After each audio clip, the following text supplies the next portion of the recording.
vai sair cedo, viu? Então vamos lá. Pronto. Primeiro momento sobre a questão da haristologia, Paulinho, é a questão da koinonia, a questão da comunhão.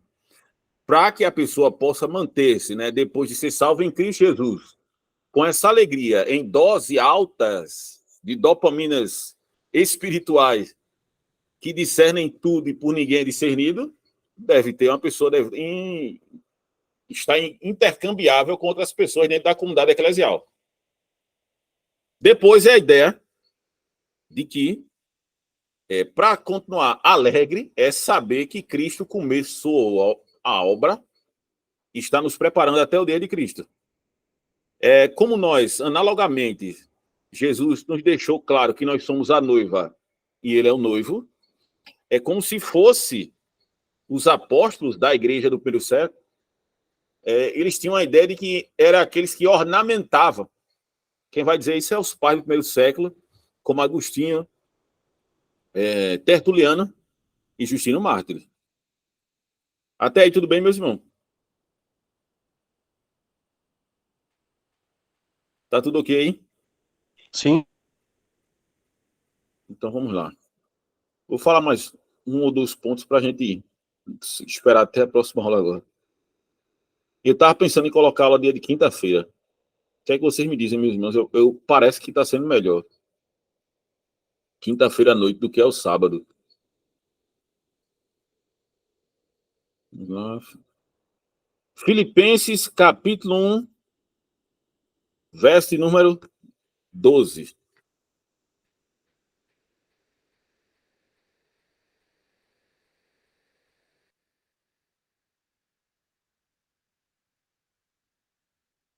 Diz o seguinte: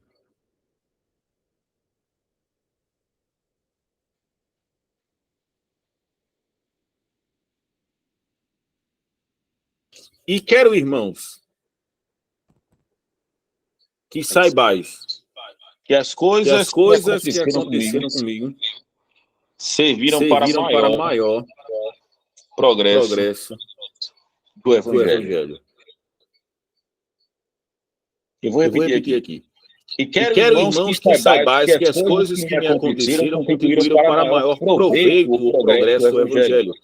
De maneira que as minhas prisões em Cristo foram manifestadas por toda a guarda pretoriana e por todos os demais lugares. E muitos dos irmãos no Senhor, tomando ânimo com as minhas prisões, ousam falar a palavra mais confiadamente, sem temor. Vocês têm noção do que Paulo está dizendo, meus irmãos? Que o que aconteceu com o apóstolo Paulo, as questões adversativas, inclusive a cadeia, não é o que está acontecendo. É o que aconteceu. Quer falar alguma coisa, Marina? Pode falar. Tá dando eco. Tá dando eco, é? Tá reverbando aí. Tá ecoando, mestre. Já avisei no chat. Agora tá ecoando ainda?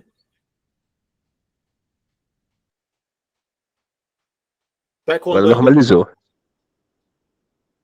Alô? Parou. Tá normal. Parou? Sim, parou. Então vamos lá. Quem tá recebendo tudo aqui sou mais nada, não. Então vamos lá. O que é que Paulo está dizendo? Que tudo que aconteceu na vida dele até agora, na prisão, numa situação adversa, agônica, estava servindo para o maior progresso no Evangelho. A palavra progresso é procópio, em grego. Essa palavra é utilizada quando o imperador dava uma ordem. Como o Império Romano ele é muito dinâmico e não gosta de perder tempo com muitas coisas, o que é que acontecia? No meio desse percurso, se eles encontrassem uma floresta, sabe o que eles faziam? Eles derrubavam essas florestas e passavam por cima. Mesmo sendo uma adversidade, Eles destruíam tudo aquilo. E a ideia que Paulo se tem, segundo de acordo o dicionário BDGA3, vai dizer o seguinte, que é que Paulo está mesmo na cadeia, o que aconteceu com ele, os maremotos, as perseguições, as 5 quarentenas de açoite menos 1 que ele levou.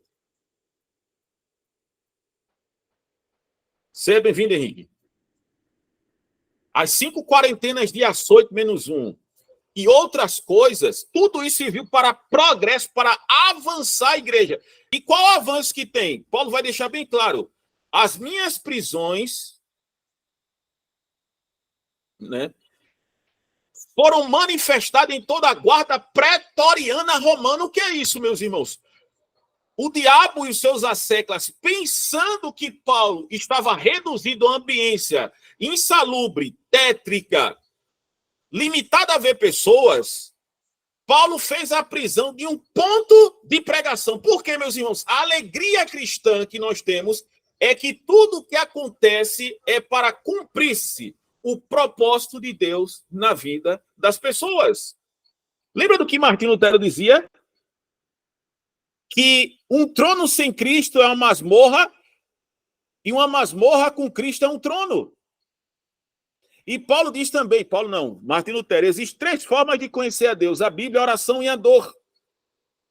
O próprio Charles Spurgeon, se eu não estou enganado, é a citação, a citação 172 do livro falando sobre a depressão de Spurgeon, devido àquela mentira que aconteceu dentro da igreja, onde um filho de Satanás no tabernáculo de Londres disse que estava pegando fogo, o tabernáculo de Londres, e as pessoas saem e matam mais de 20 pessoas pisoteadas, e o mesmo jornal, nas primeiras páginas, que falavam bem dos sermões de Spurgeon, estavam falando mal dele, ele fica com a depressão, depois só vai pegar só vai falar na igreja depois de 15 dias. Ele disse que tudo que aconteceu com ele no final da sua vida, mesmo tendo essa depressão e gota, tudo isso era alvo da soberania de Deus, e ele tinha certeza que tudo aquilo foi para extrair o seu melhor. E o que ele mesmo disse, né? Muitas vezes, algumas coisas, algumas pepitas de ouro não seriam descobertas das nossas vidas se não tivesse o sofrimento. E Paulo deixa bem claro, né? Não somente a guarda pretoriana foi evangelizada. No comentário wesleyano do My Bible, aquele aplicativo que a gente tem, no comentário wesleyano ele vai citar Adolf Hannach, que foi um liberal, mas ele teve as suas contribuições históricas na questão de desenhar a historicidade da igreja.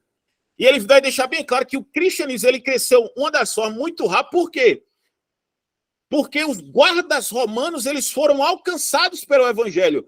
Como existiam muitas marchas, né, para outros países, muitas campanhas militares, essas pessoas que foram alcançadas pela graça de Deus, na prisão, essas mesmas pessoas, nas suas campanhas militares, elas agora deixavam de adorar os seus deuses pagãos e agora adoravam a Cristo e pregavam o evangelho para as outras pessoas.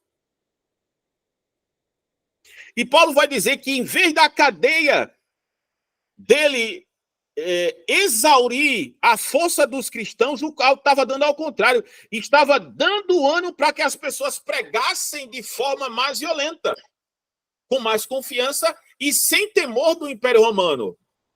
É aquilo que Tertuliano deixou bem claro.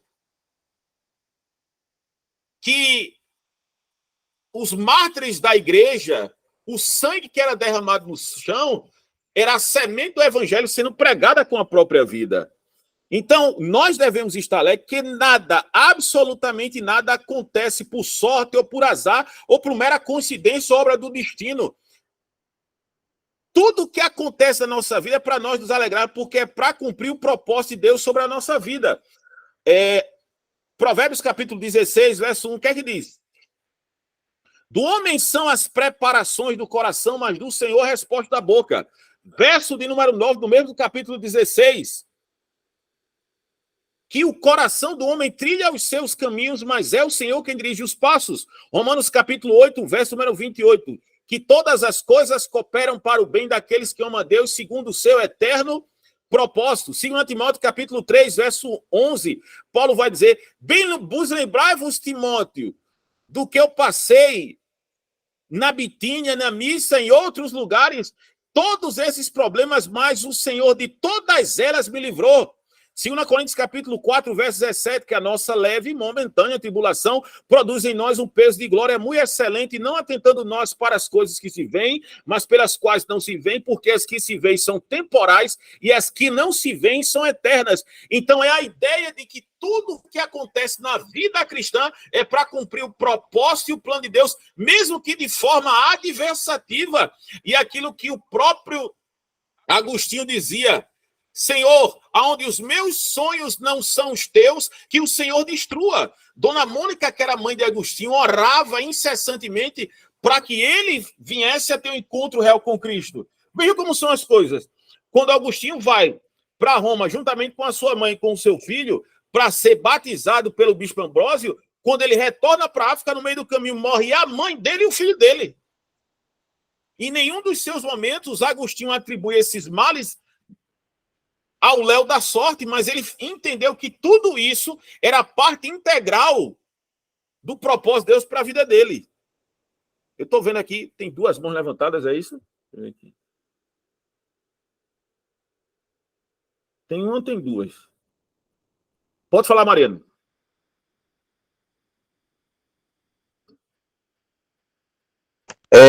Sim. Eu até um dia estava lendo, por exemplo, a história de Eusébio de Cesareia, né? A história eclesiástica ali, e a gente vê a questão do sofrimento e tal. E eu sou bem consciente com relação a essa questão. Eu não sou no sentido masoquista. Eu vi uma pessoa falando, né? Igual a gente. Hã? Isso aí nunca. Oi? Ser masoquista nunca. Porque muitas pessoas confundem, né? Eu vi pessoas que elas interpretam errado as questões, por exemplo, de martírio, e eu via pessoas que, eu quero, por exemplo, o Savonarola mesmo é um que as pessoas falam e tudo, mas ele deu certo, tipo assim, mau exemplo, porque ele ficava pedindo martírio, e quando chegou na hora do vamos ver, ele viu que a coisa era mais embaixo e ficou meio assim, não foi. E às vezes há cristãos que cantam, ainda que para te servir, Senhor, eu tenho que chorar. O camarada vai lá e tropeça, o dedo dele inflama, ele começa, meu Deus, tem misericórdia, não posso perder esse dedo, e não tá arrependido. E a pessoa, tipo assim, ela não consegue lidar com uma coisa mínima, com o arroz que queimou, e canta, né, eu darei o sangue. Então a gente vê muito isso, algo que é uma mentira. Muitos que eu queria ser um mártir. Não é tão simples assim. E o que eu falo nesse sentido é por quê? Porque, com certeza, muitos de nós passaremos por situações que culminarão no fim para a glória de Deus. Exatamente o que? Não só por passarmos, mas por como passaremos por isso. Cristo é um exemplo disso. Ele se humilhou até a morte de cruz. Ele fez o quê? Ele falou o quê? Seja feita aquilo que eu falei lá no outro áudio, né? Seja feita a tua vontade e não a vontade dele mesmo, porque se fosse olhar, aquela tribulação, aquela situação era pesada demais, não dava para suportar. Mas como ele entendeu a necessidade, não tinha como fugir, ele o que? Rebaixa a sua vontade e faz a vontade de Deus. Então há situações de perdas e tudo mais. Agora é fato, se o filho está correndo a 240 por hora no meio da rua lá e se bucha lá no muro e tal, foi feita a vontade de Deus. É da vontade de Deus que andasse daquela forma? É da vontade de Deus que estava roubando, fazendo alguma coisa do tipo? Não. Então a gente tem que separar isso daí, assim como o próprio Cristo levou o sofrimento, para que nós não precisássemos sofrer. Pode ocorrer de no mundo termos aflições, porque Cristo disse que teríamos. Mas não nós devemos entender que esse não é o caminho para a salvação. Como salvos é que às vezes sofremos isso. E nós entendemos que por causa disso sofremos e nisso, se Deus é glorificado, amém, por isso recebemos. Mas não buscando o sofrimento como alguns. Eu vi o cara falando sobre isso, não, meu amigo, você está sendo masoquista. Você está confundindo o que alguns falaram com algo, eu pelo menos penso assim, entendeu? Não sei. Não, mas isso está certo. Por exemplo, existia um filho de Satanás no início da igreja, da onde veio um movimento montanista. Montano, ele dizia que você obrigatoriamente tinha que ser um mártir. No sentido de que se o Império Romano viesse para matar você, você não poderia resistir a absolutamente nada. você deveria morrer. Mas isso aí é abjeção total. Isso é abjeto, pensar dessa forma.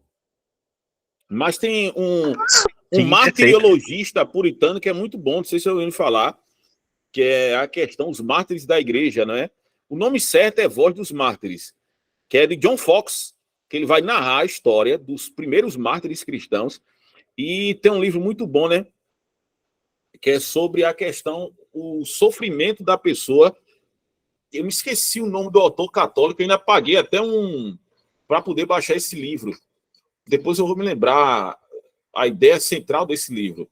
A ideia central é falando que alguns mártires da igreja, como Justino Mártires, ele pegou como base o livro de Filipenses para poder morrer de forma plausível, né? Porque Paulo vai dizer em capítulo 1, verso 21, para mim o viver é Cristo e o morrer é lucro. É lucro? E essa é a ideia no que diz respeito a tudo isso. Meus irmãos, Sim. vocês estão entendendo aqui a questão fulcral do assunto que a gente está tratando sobre a haristologia cristã? Alguém quer acrescentar alguma coisa? Dona Aline Inácio, que é, ao que tudo diga aí, vai ser uma teóloga do IALT também, juntamente com o Caio. Não sei se Leandro saiu, tem mais outras pessoas aqui. Tem, deixa eu ver aqui. Meu primo, não sei se ele está trabalhando. Está tudo ok. Dona Jadilin, né? Não sei se ela está aí também, não sei se é porque ela está voltando para cá no ônibus. Mas, enfim, meus irmãos, estamos a 1h20 falando, então vamos fazer o seguinte. Deixa eu ver aqui. Nós vamos deixar... Eu tenho mais 4 partes para falar sobre isso. E a gente vai deixar para quinta-feira. Certo, meus irmãos? Vamos orar. Pode falar, Tiago.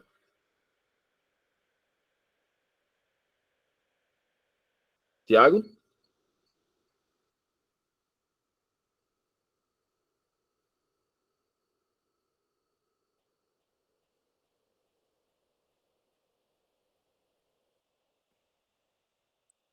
Tá ouvindo agora? Estou ouvindo. Pode falar, meu primo querido. É uma honra tê-lo aqui conosco. A honra é minha. Eu estou de serviço, meu irmão. Tô Tá de serviço. Eu tô só escutando. Mas tá agregando muito, viu?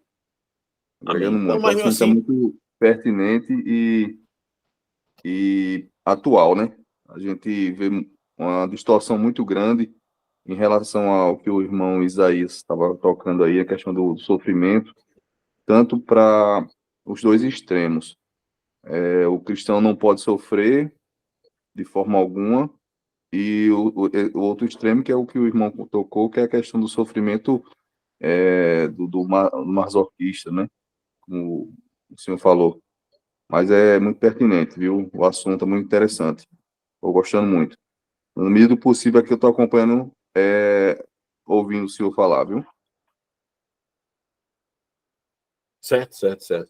Mas vamos orar, agradecer. Já que o Tiago está aí, Tiago, não sei se ele pode orar e fazer uma oração para a gente terminar aqui. Essa aula está sendo gravada, tá? Por isso que justamente eu vim para casa dos meus parentes para a gente ver essa questão da aula. Tá bom, meu irmão. Oramos aí. Agradecendo a Deus. Sim. Vamos orar.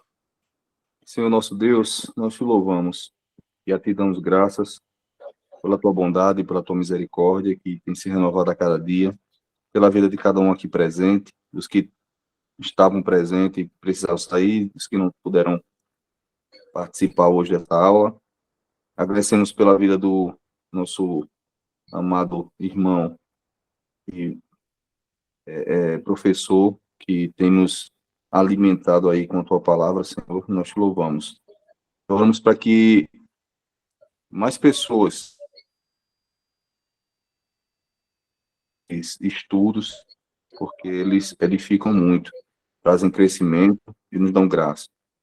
E agradeço pela vida de cada um, nos dá uma noite de paz, de segurança, em tuas mãos, em teus braços, e que o Senhor possa cada vez mais renovar nossa capacidade, renovar nossas forças e nos dar crescimento na graça e no conhecimento. Em nome de Jesus Cristo, nós te agradecemos. Amém. Amém. Fiquem na paz, meus irmãos. Deus abençoe e até, acho que quinta-feira que vem a gente volta, tá certo? Falta esse mais 3 assuntos para a gente tratar. É só mais um pouquinho de dor. Deus abençoe a todos. Fiquem na paz.